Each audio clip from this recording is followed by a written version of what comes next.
It was all a dream. I used to read Word Up magazines, Salt and Pepper and Heavy D up in the limousine, hanging pictures on my wall. Every Saturday, rap attack, Mr. Magic Molly Mall. I let my tape rock to my tape pop, smoking weed, bamboo, sipping on private stock. Way back when I had a red and black lumberjack with the hat to match. Remember rapping Duke? The hard, you never thought that hip hop would take it this far. You know very well who you are. Don't let them hold you down. Yeah, this album is dedicated to all the teachers that told me I never amount to nothing. To all the people that lived above the buildings that I was hustling from that called the police on me when I was just trying to make some money to feed my daughter. And all the niggas in the struggle, you know what I'm saying? It's all good, baby. It was all a dream. I used to read Word Up magazine, Salt and Pepper and Heavy D up in the limousine, hanging pictures on my wall. Every Saturday, rap attack, Mr. Magic Molly Mall. I let my tape rock till my tape pop, smoking weed and bamboo, sipping on private stock. Way back when I had the red and black lumberjack with the hat to match. Remember rapping Duke? The hard, you never thought that hip hop would take it this far. Now I'm in the limelight cause I rhyme tight. Time to get paid, blow up like the world's trade. Born sinner, the opposite of a winner. Remember when I used to eat sardines for dinner? Peace to Ron G, Brucey B, Kid Capri, Funk Master Flex, Love Bug, Star Ski. I'm blowing up like you thought I would. Call a crib, same. Are you recording? Yes, I am now, because that's a great transition to the next phase. But to see where you guys were to where you are now, No, bro, you see, it's a mother's dream. Like it was to the point where I could ask for. Like I don't would even die know how it would peacefully. start. I don't even know how it would start, but I I would would perceive on you to just have an attitude, or you would just say something, and like I would just get like I just wouldn't understand like why you are having such an attitude, and then like it would just I would say something, and then they would just. But Sierra would say it like, I would say it in a very and I would just take it condescending, like so hard. Like yeah, Sierra would be like, you started this. Mm-hmm. Like started what? Like it would just go left. Like it would go so bad. Like we were like, not to say that we were bad kids, but like it was just so much pain. Like what you gonna do, baby? I'm gonna just put it out there. I'm not embarrassed. I've never had a boyfriend. I've never been in a relationship. Have I spoken to guys before? Yes, I have. But you know, that's not nothing. That's not love. But I guess it would be like with family and then friends. Like with, I guess like Kayla said in the beginning, like with family, like you automatically like love them because they're your family. So it's just like a thing that's always there. I guess I learned a lot of lessons with love because like over time I learned what love looked like through times where like I hate this. We don't have to share the tissue. I always use my shirt. I've learned what love, or what I feel like love is supposed to look like through seeing what love doesn't look like, or what it like is not supposed to feel like. And then I also like an example, so like with the anxiety too, like that's something that I'm struggling with like now. And like it wasn't even like, okay, my mom and my sister being there, and then even Nana being there for me, like that that always like helped me. And like obviously I know that they love me and I love them too, so it's just like, and they're the type of people where like I know that they're not going anywhere, so it's just like I could always depend on them for the rest of my life. But it was more so like I really felt love when they finally like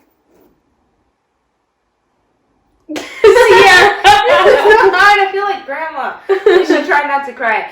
I also feel like I felt it for real when they understood what I was going through, like, or like they took the time to this is so hard.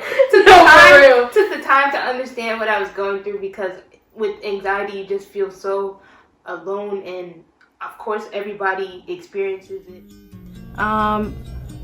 Depression, and anxiety, and also just, you know, feeling like I'm not good enough, feeling like people aren't going to accept me for, you know, what I am.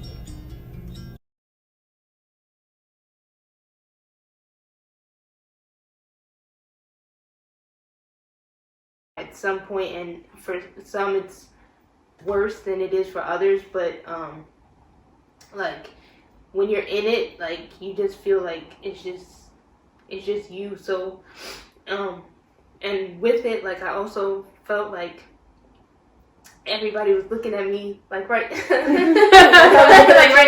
Everybody was looking at me like I was crazy, and like I just felt like I was getting like judged, or like the word should not be like anxious. Like I feel like there's a huge difference between anxiety and anxiousness, because when you're anxious you be like, oh okay, I'm getting on a ride, I'm like, it's still like a little bit of excitement with nervousness. But like anxiety is a different feeling. Like you really feel like the world is ending. Like it's scary. Yeah.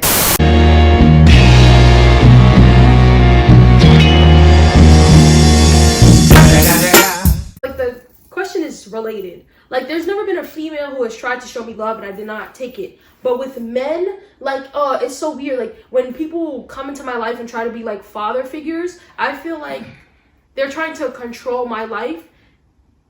Because, I don't know, it's just so weird. Like, I hate it. It makes me itch. Like, there was this one guy who worked at my grandma's job. And he was like, oh my God, Kaylah, like, I want you to be my stepdaughter. I want you to be my daughter. I used to run from him. I used to hide in the bathroom. Danger. Like, it was just so weird. Like, something about him. Like, and he had, like, cologne. And I could smell he was in the building. I was like, oh my, like, I used to have panic attacks. Like, oh my God, this man really wants me to be his daughter. And I was just so scared. He used to give me money. I would not take it. Like, $60. love you, Alex.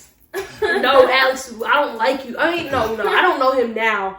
But it's just like a memory in my head. Like, that's why I'm not. I worry about that. I feel like that's why I'm not boy crazy. Like, but that's what I worry about. Like, when it comes time for them to have a relationship. No, I'm happy I'm not boy crazy, because. Well, we don't want you boy crazy either. But I worry about that. Like, I worry what their relationship expectation is gonna be like. Even with certain teachers, with you, when you were like I like when I have a daughter I want her to be like you, like you're a great kid. I was just like, no, like who says this to people? Like I just thought it was so weird. Like I thought it was so weird. Why that came about was because, for one, when I told you guys I was leaving, you didn't take it too well.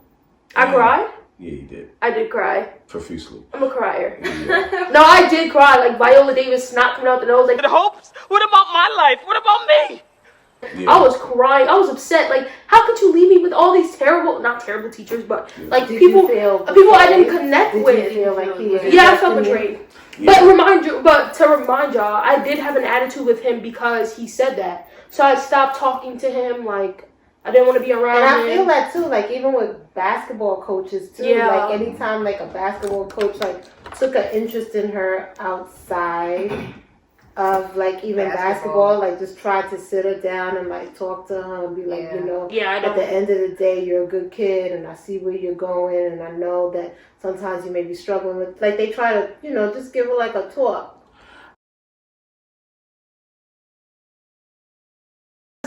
I mean, even though there aren't enough fathers, like growing up, I always saw myself as a single mom because it was just like, because I didn't have a fatherly image. Oh no, I didn't know what it was because I did have father figures, but I didn't know what like a representation of a father should be. Like even with Uncle Byron, like okay, he would treat Brianna like he's a great father, but it's just like you're a great father to her.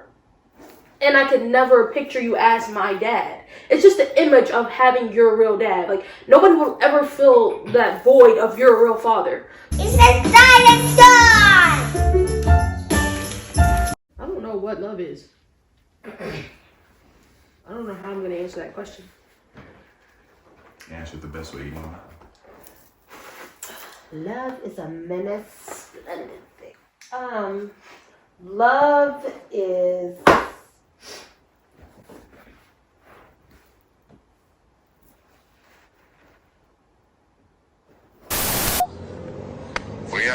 Where we at? Oh, you want to know where I'm at? We out. You are driven by what you see on TV. You're driven by your peers, what you think love is supposed to be. Also, what you see in your own household. So, like, my parents are married, so you have a certain idea in your mind of what love should be like.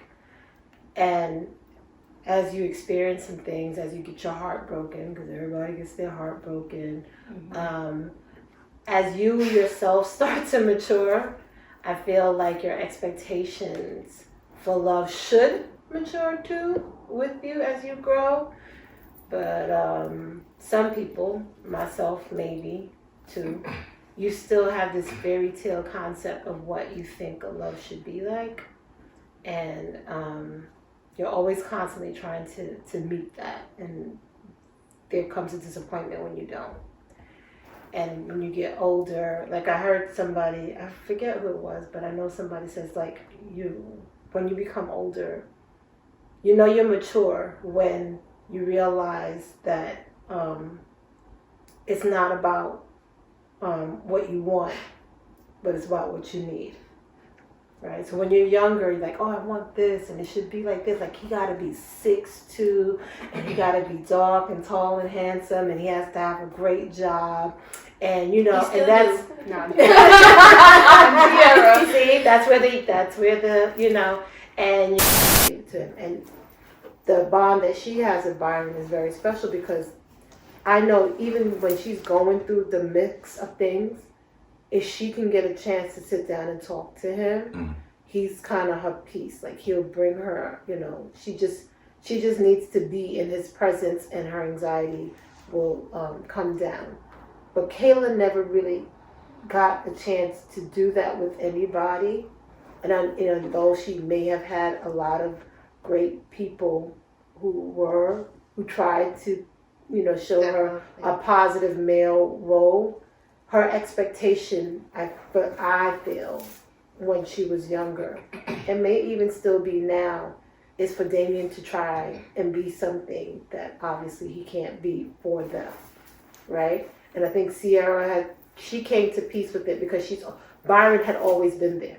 So even when Damien left, I don't think it hit her the same way it did Kaylah. Right? Because girl in the 80s, like, I like the mic. This ain't my 90s mic. With the blood flow. This is the game big love. Because Sierra always had Byron, and when she moved out here, there was still Byron. Kaylah just had me, and Damien wasn't a part of it, and she couldn't accept it. Like, she put him on a pedestal when, I don't know why, it was just this perception that she had that he was supposed to be this great father to her, and he wasn't, and she couldn't understand why he wasn't. And because she couldn't understand why he wasn't, everybody else got the wrath. Everybody. So the minute anybody tried to come, it's just like, no, you're not my father.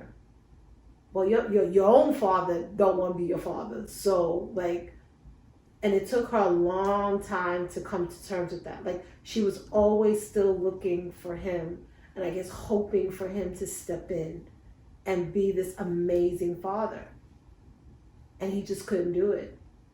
Like, he just couldn't do it. And then when she finally got to a point where she was able to talk to him about it, like, really honestly talk to him about it, which the best he could say to her was like, well, when I had you, I wasn't ready to be a father, right? And so words stick with you, right? So even if mentally, emotionally, you're strong, there's the dark of night when, you know, you're not in a good mental space, those kind of things come back to you.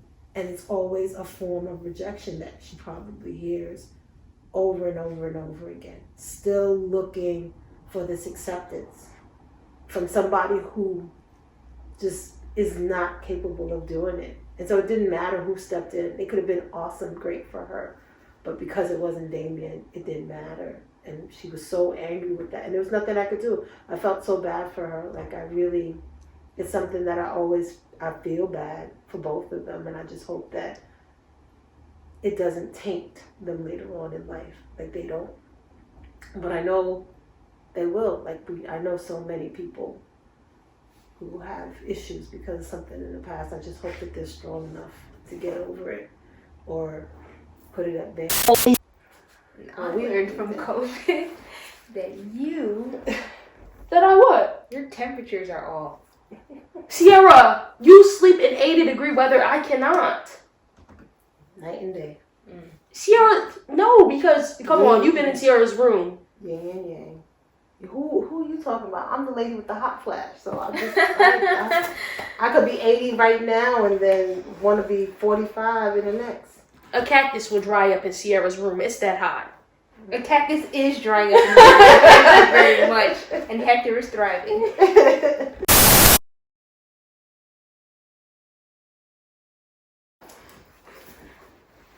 Love is the warm sun after a cold winter. Love is a baby's laughter after burying a loved one. It's always there in some form or fashion. I mean, love is crying for a loved one who's not here anymore. Love is going to the laundromat in the middle of at 2 o'clock in the morning because somebody needs a clean uniform for school the next day. You can't Febreze it. You know what I'm saying? Love is just, it's ever changing, right? It's ever changing depending on the circumstance. And love is what you needed to be to get you to the next level, right? At least that's the way I see it. Love is your mother's arms, right? Love is your dad teaching you how to play pinochle. When he can't say I love you, but he'll sit down and he'll teach you how to play pinochle. Love is your sister, just making your daughters feel welcome and taking her on as her second daughter. Love is a best friend who will drop everything, Greta B, to be anywhere she needs to be. She'd be like, all right, let me just put my bra on and my sneakers on right there. That is love. Love is two amazing daughters. Oh, That get on my nerves, but they are everything I could ever. They are the best versions of me and their father. In spite of seeing us at our worst, they're still the best. In a passion for something, or in a place, or a song or a memory.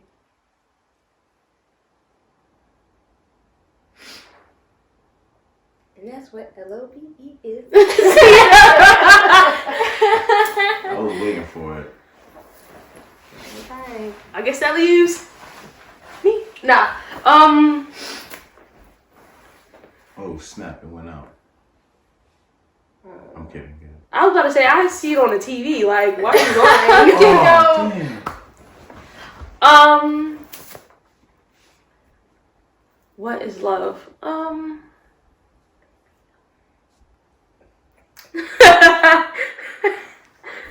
Love is confusing. It's difficult. I don't know.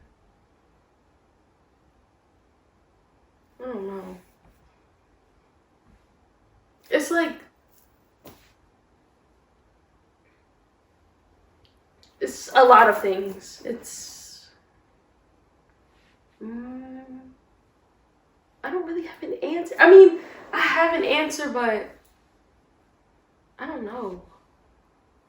Cause it's so confusing. It's like I don't like, you know when to love somebody. You know who you love. You know why you love them. Sometimes you don't know why you love them. It's just like, I feel like with the people that I love, I can like cry in front of them. I can trust them. I can like, I don't know, be that way in front of them. Just to say that you love somebody, I don't think that's love. Like, I mean, I'll say I love you, but just saying it, that doesn't mean that you love them, because actions speak louder than words. So I believe you have to hug people, talk to people. Like, my way of showing love is making people laugh. And it's, I don't know, it's a feeling that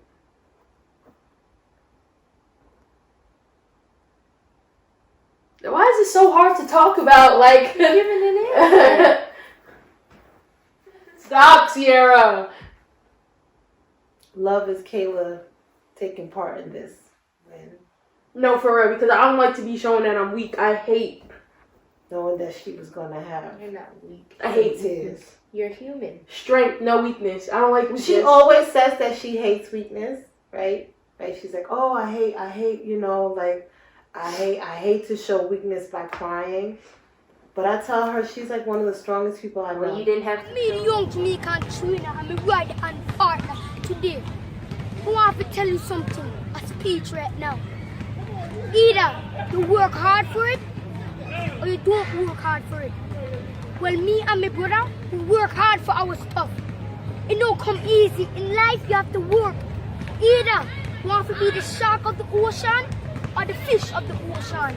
And right now, we want to be the shark. Take over everything.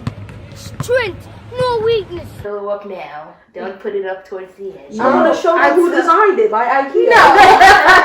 It was not IKEA. It was not IKEA, it was home. So you do know showing vulnerability is not actually showing a sign of weakness, but showing a sign of strength. Mm-hmm. And I tell her that, like, she's one of the strongest people I know. This is strong. I tell her that all the time. Since the time Kaylah was in my womb, I tell her that story. I was just like, I got pregnant with her, but I knew I wanted to do nursing school. And I don't think if I was not pregnant with Kaylah, I would have successfully passed the nursing school program that I was in. Because I would feel her growing inside of me. And that was such a motivation to, like, do this. Like, she doesn't know. There were many days where I was so tired. Because I worked well up until, like, 6 months working and going to school. So I worked at night. I went to school during the day. Then I had Sierra. And, like, I literally got, like, maybe 2 or 3 hours. Oh my gosh, am I going to have to do that? As long as you don't get pregnant, no. I mean, no, I mean like nursing school, like. So, but she doesn't know. Like, it was her kicks. Like, sometimes I just wanted to give up, and then I'd feel her kick me, like, or I feel her move inside of me, and I'd be like, nah, I gotta do this for this. I gotta do it for my kids. Like, this is the motivation.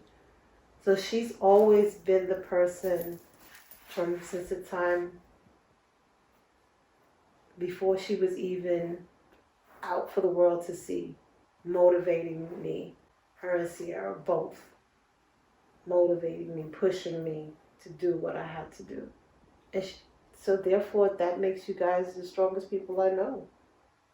Even Sierra coming out here, I don't think at 13 I would have been able to leave everything I know and go live with my aunt and uncle. Like, we used to make fun of how we used to call her, like, the Fresh Prince of Bel-Air. I'm moving to your auntie and uncle.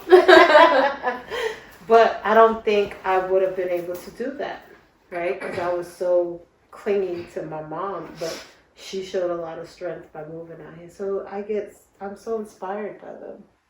You guys are not weak at all. Like I keep on telling you that you guys are so strong to live through some of the things that you guys have been through. And that is love.